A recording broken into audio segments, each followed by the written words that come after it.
Good afternoon guys. Luto tayo ng isda. Yung ano guys.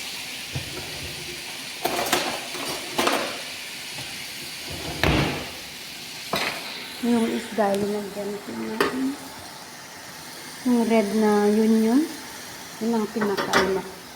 Yung red yun nasa ibabaw ng isda.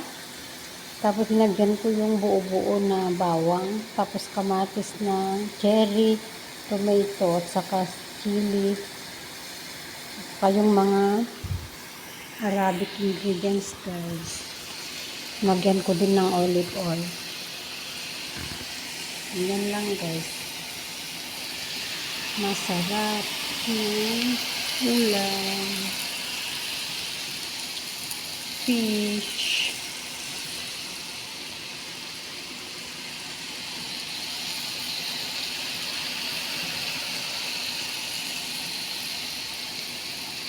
Thank you guys for watching.